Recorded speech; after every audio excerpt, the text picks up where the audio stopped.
Every athlete has great days and tough days. That's part of the journey. What matters most is what you do next. The 24-hour rule helps you celebrate your wins, learn from your mistakes, and then let go so you're not dragging yesterday into tomorrow.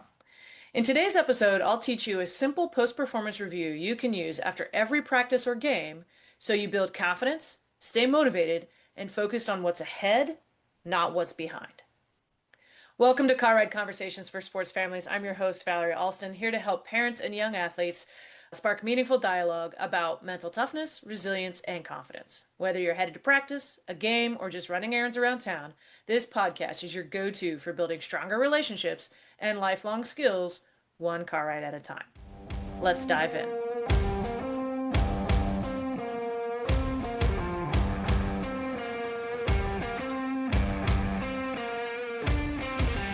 All right, y'all. So the intention of this is to help you understand how to reflect on your past performances without getting bogged down and dwelling on them long term.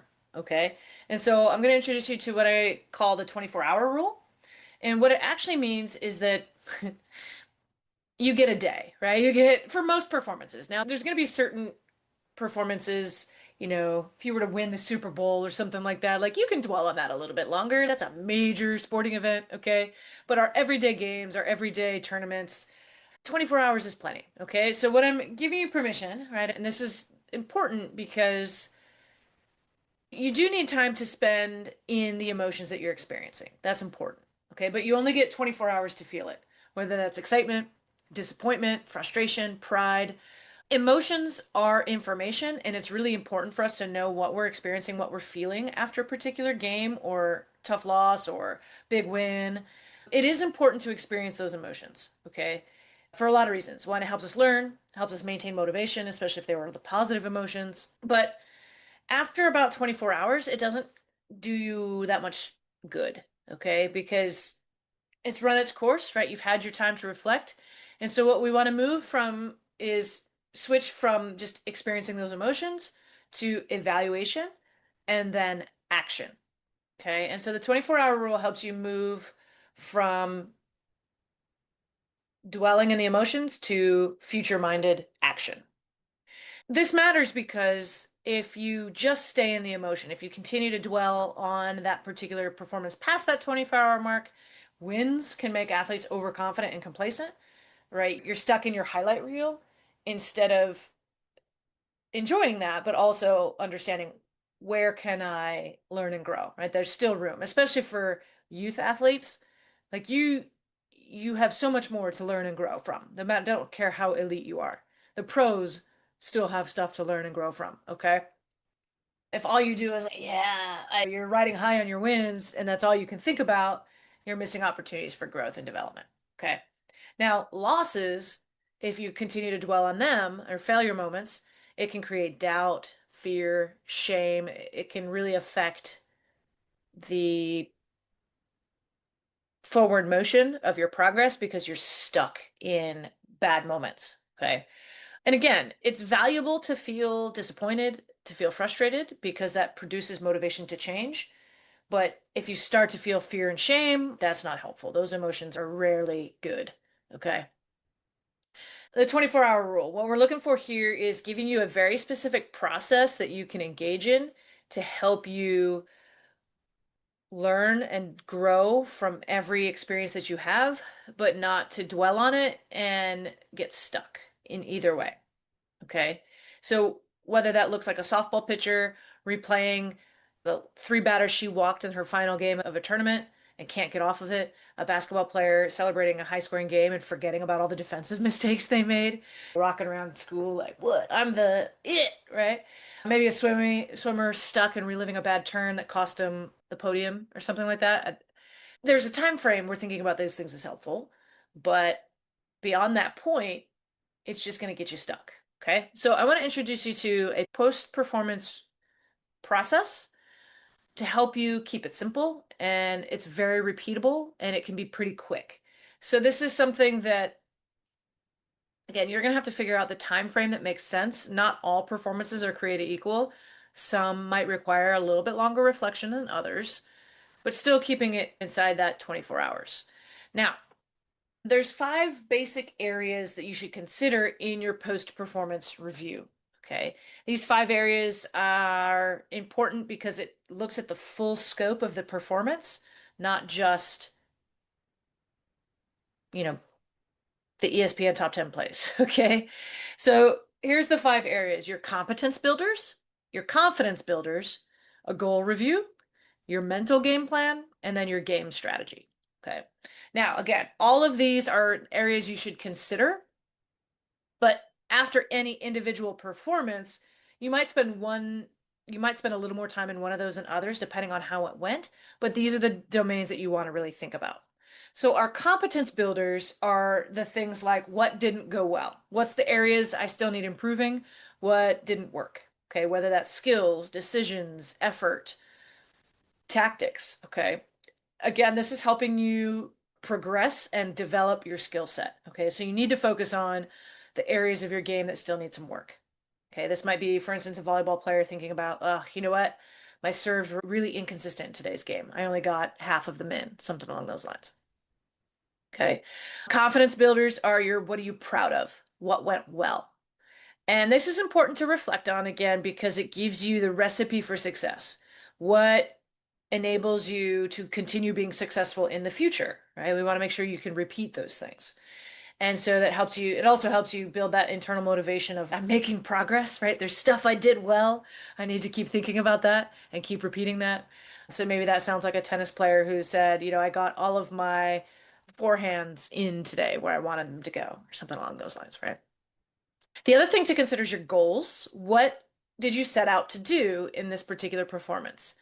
Now, some sports, this is a little bit easier than others. So let's say you're playing running cross country and there's a hard time you're trying to make, 25 minutes or something like that. Like it's much easier to gauge how you did, right? Where something like soccer, where it's a team sport and maybe you're a defenseman and you can't, it's hard to gauge how well you did because you don't necessarily score goals and all that kind of stuff. So it can be a little bit harder, but really what you're looking for here, let's say as a soccer defender, your goal was to really improve your communication with your fellow defenseman and the goalie. And so you're asking yourself, how did that go today? I just really wanted to make sure I was talking, staying online, keeping whatever it is. How did that go? And so you're just taking some moments to think about what was my one to two main goals that I had for the game today or for practice today, and did I accomplish those goals? If yes, why? If not, why not? Again, not from a judgy perspective, but just from a learning and growth and development process. Okay.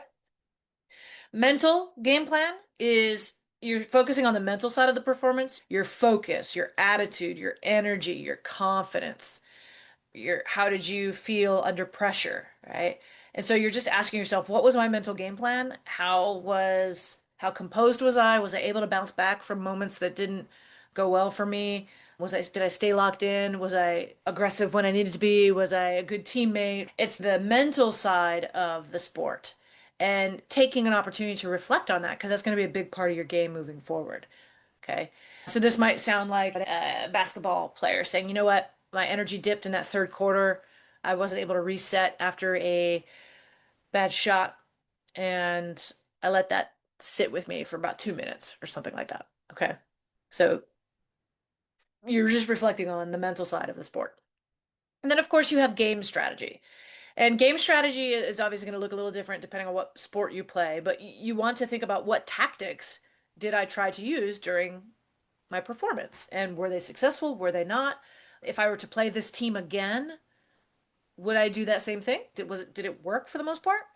Now you also have to remember that the other team is probably doing this process too, and they might adjust themselves, but regardless, it's a starting point, right? So if you know something worked, start there again next time. If you know something didn't work, probably don't start there next time, okay? So again, the goal is to not be critical in the sense of judging yourself and, oh, I can't believe I did that strategy. It's more of, okay, what worked? What didn't? Again, all of this to help you grow and develop. Okay. So those are the five areas of things that you should reflect on after every performance: your competence, confidence, goals, mental plan, your game strategy. Okay. But the reflection piece If all you do is reflect, it's not going to help you moving forward. You have to be able to let it go and move into action. Okay? Reflection is helpful, but rumination isn't. And so we are not trying to inflate your ego. We're not trying to kill your confidence with these reflections. We're trying to keep it objective and purposeful. And so once that emotional experience has run its course, is now you're saying, like, okay, I've taken that moment to dwell and to think and to deliberate on what happened. And now I've got to move into the next play, the next practice, the next opportunity. And so, what helps you move forward in that 24 hours once you've done the reflection process is to create a plan. And a plan is something simple. You're taking the information that you learned in your reflection and you're saying, what will I do differently next time? What's one thing I want to do next time a little bit differently? And what is one thing that I want to keep doing next time? And whether that's next practice or whether that's next game. Okay. And what that does is it's turning all of that reflection into something useful. You're moving it forward. You're not just stuck in, well, that happened and that happened and that happened. Okay, it happened. What next? Just sitting there dwelling on it doesn't help you move forward. Okay. So what the goal is of this reflection process is taking what you learned and putting it into action. Okay. So think about creating like a phrase or a mantra, right, that helps you once you've done with the reflection piece, moving forward to move into a plan of action. So whether that's next rep, onward, new day, clean slate, one game at a time, whatever that is, moving forward, right? I've done what I've done. I've taken the time to learn from it. Now let's move on. Okay. So this could look like in a couple of different ways how this might look like for a golfer, for instance. So let's say you just had his career best round. Taking a moment to like just really celebrate that, have some fun, but after 24 hours and after doing that review, you realize, you know what, my putting routine and can use some improvement for the next tournament. And however, these I got my career best round because I was loose and having a good time. So next time I'm going to try to recreate that loose, having fun, and I'm going to improve my putting routine by doing XYZ. Maybe for a softball player, let's say a softball or baseball player, they struck out 3 times. And in their reflection, they realized, you know what, my timing was off. Wasn't in a good hitting position by the time the ball got to me. Okay, great. 24 hours later, they're moving on. They're saying, all right, here's my T drills. I'm going to focus on getting my stride down more quickly, something along those lines. Whatever's relevant. Okay. The goal here is the reflection process is designed to help you get the information you need to move forward. Okay. So that's a simple process, and it's really just thinking about using the information, your emotions as data to help you understand what happened, how am I feeling about it, but then moving to what next. Okay? All right, y'all. So before we dive into our conversation prompts today, I want to kindly ask you that if you are enjoying car ride conversations for sports families, I would be very grateful if you could take a moment to either subscribe, follow the podcast, leave a review, or if that feels like a little too much for you, just share this episode with somebody, okay, who is somebody in your life you think might benefit from this episode, and it would be greatly appreciated. All right, so quick reminder of our rules. Before we get into this conversation, one, there are no wrong answers. Take turns talking and listening. Try to minimize distractions as best you can. And always remember that you can listen to each individual question, push pause, and talk about it. Or you can listen to all of the questions and just talk about whatever's relevant for you, whatever floats your boat. Okay? So today's questions are really going to be focused on actually just engaging in the process of the 24-hour rule. All right? So, first question. Thinking about your last performance, whether that's your sport or maybe it's just your day at school or parents at your work day, okay? But I want you to just think about right here, right now, and you're gonna out loud do this with whoever's in the car with you. What went well for you today? What part of your performance are you genuinely proud of? What part of your day did you enable successful things to happen? And how could you repeat that in the future? Okay. Second question, the opposite. If you had to pick one thing to improve for next time, again, whether that's sport related or work related or school related, what would it be and why? What's one thing you would do differently next time if that exact same experience were to happen again? Okay. Third question. If you realize that after your 24 hours are up and you're still dwelling on that performance, what is one thing that you want to do or that your family, your coach, your parents, quite frankly, this is for parents, but it's for you too, but what's one thing you would do to move forward, to move back into action instead of dwelling on the past? Okay. Talk about that. There might be a game plan. What can you say to each other? How can you remind each other that, hey, I, I always think of this is date me a little bit, but Lion King, Rafiki hits Simba over the head. It doesn't matter. It's in the past. That's like my favorite line for this is it doesn't matter. It's in the past. What did you learn from it? Move on. Okay. So if you want to borrow that, the Rafiki, it doesn't matter. It's in the past. I digress. Anywho, okay. Our final question. How can you make this post-performance review a quick habit for you after games and practices specifically? I mean, you can do it after any kind of performance, so school, that works too, but school, work, whatever. But specifically, let's talk about your sport, games, and practice. How can you make this part of your process? How and where will you record it? Okay. And I want you to think about too, the timeline of this is it doesn't have to be like you can literally set a timer. For instance, I'm going to set my timer for 10 minutes and I get 10 minutes in the locker room to just sit here and dwell on it and marinate in the loss or the win or whatever.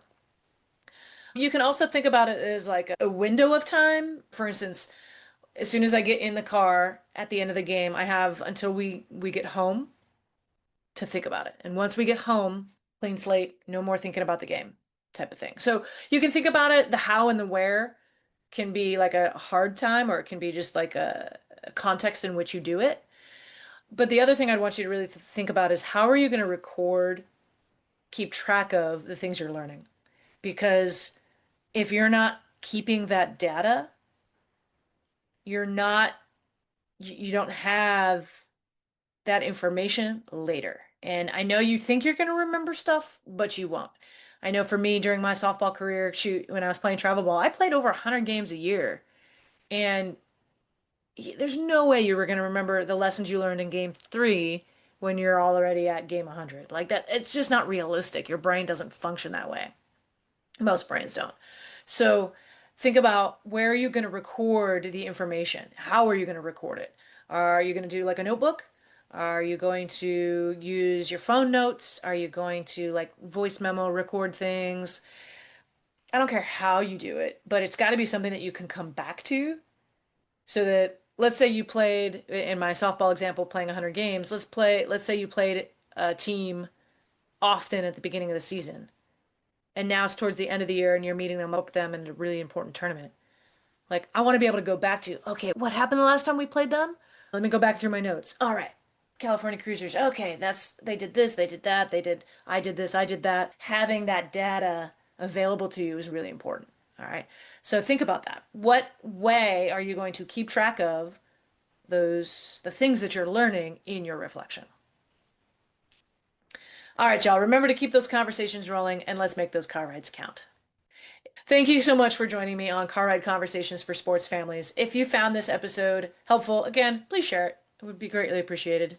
But most importantly, if you are looking for more tips, mindset shifts, conversation starters that help you or your athlete be more confident, calm, and clutch, please consider subscribing to my newsletter at www.confidentcalmclutch.com/newsletter. And if there's something that you would like me to address on this podcast, if there's a topic I haven't covered, we've been going for about a year now, there's something you'd like to learn about I haven't addressed yet, please let me know. Is a link in the show notes. Just message me directly through that. Or you can also find me on social media on Facebook and Instagram at VAlston Coaching. And you're more than welcome to DM me and share your ideas with me. I'd love to hear them. All right, y'all. I look forward to hearing from you. I hope you have a wonderful conversation. I will see you next week.